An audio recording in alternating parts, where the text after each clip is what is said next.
The thing I want to talk to you about today is your goals. Okay. And I want to talk to you about how you assess your goals and what your goals are. So this is coming at it from a little different angle, and I want to give you an example.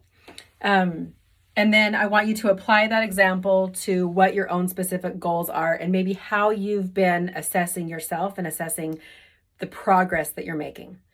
So y'all know I had back surgery last year. Maybe you didn't, but I had back surgery May 31st of last year. So I'm almost 8 months into having back surgery. And my original goal after I had back surgery was that I would be able to start running again in 3 months. That was my goal. And I was like set on it. I'm like, great, I'll heal.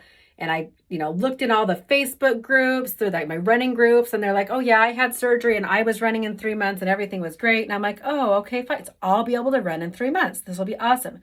So I had my head set on running in 3 months. Well, 3 months comes.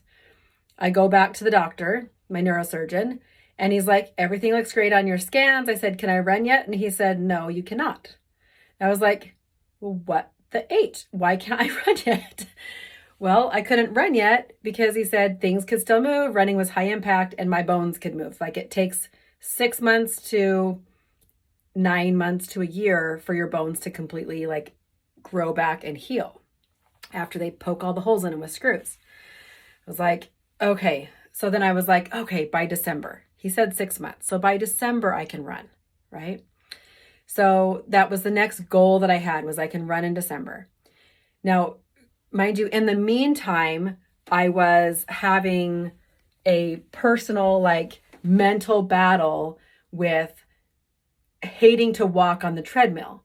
I was so pissed that I couldn't run that I was not enjoying walking on the treadmill. Even though I could do it, I could do my Peloton bike. I'm a Peloton-y person. Got my bike, I got my treadmill. Now I got the row machine for Christmas because I'm like, well, I can't run.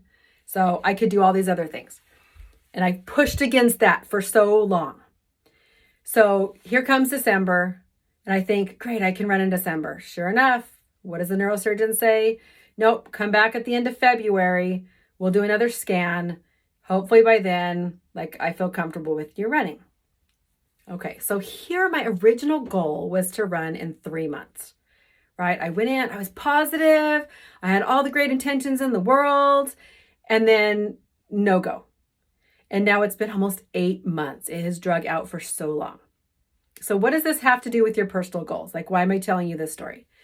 Because as I thought about it this morning, I thought about it because I was working out and I've been working on getting my strength back. And I have not been able to sit up.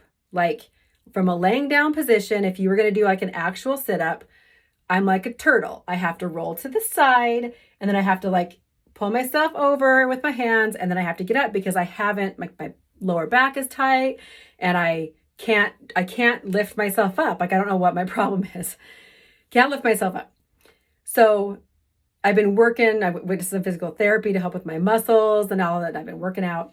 And this last few days, I could sit up, and it's amazing to me. I lay down, I sit back up. I'm like, oh my gosh, honey, look at me. I can sit up. I'm telling the trainer, look at this progress. I can sit up. Okay. So my focus was on something completely different. It was running. I wanted to do a marathon this year. So not going to happen yet. And I pared that clear down to, but I can sit up, right? My goal doesn't mean that it's not a goal that I want to still have. It doesn't mean that eventually I will achieve it. But if we discount the small progress that we make, no matter how small it is, you guys, sitting up is small. Sitting up is so small, but it can be so exciting. So I just really challenge you to focus on what are the small wins that you have? What are the things that you're doing that you're not giving yourself credit for? Something so simple, you're like, I was consistent 5 days this week. I made all my phone calls. I wrote my calendar out for the week. I at least planned. Next week, I'm going to take it a step further and I'm going to obey my calendar and I'm going to do all the things on my calendar, right? What does that look like for you? What are those small wins? That right there is achievement. That is something to celebrate, and I hope you do. keep those long-term goals out there. We just move the date back, right? If you didn't achieve it yet, it doesn't mean you're not going to achieve it. It means we're just moving it back a little bit further. You're still going to get there. Celebrate yourself. Celebrate the things that you have achieved, no matter how small they are.